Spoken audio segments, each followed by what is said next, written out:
আসসালামু আলাইকুম, সবাইকে হাসান মিডিয়া চ্যানেলে স্বাগতম।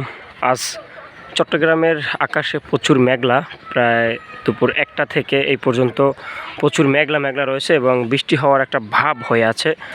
চট্টগ্রাম সহ দেশের বিভিন্ন জায়গায় কিন্তু প্রায় বেশ কিছু জেলায় বৃষ্টি হচ্ছে, ঢাকায়ও কিন্তু বৃষ্টি হওয়ার সম্ভাবনা রয়েছে আজ।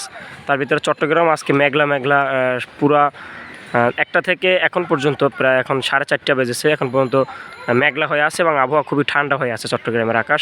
এবং যা রোজাদারদের জন্য খুবই একটি স্বস্তিজনক বিষয় যে আবহাওয়া ঠান্ডা থাকার ফলে তাদের কিন্তু খুবই ভালো লাগে, কারণ যত গরম বাড়ে ততই কিন্তু মানুষের মধ্যে একটা অস্বস্তি ভাব মানে বেড়ে যায়। আর বিশেষ করে আবহাওয়া ঠান্ডা থাকাটা একটা স্বস্তিজনক একটা বিষয়। তো চট্টগ্রামে আজকের পরিস্থিতি এতটুকু, দেখাবো নতুন কোনো ভিডিও নিয়ে। আর যদি আপনাদের ভিডিওটি ভালো লেগে থাকে বন্ধুদের মধ্যে শেয়ার করতে পারেন। আপডেট ভিডিও পেতে আমাদের পেজটি ফলো করে সবার সাথে থাকবেন। সবাইকে অসংখ্য ধন্যবাদ।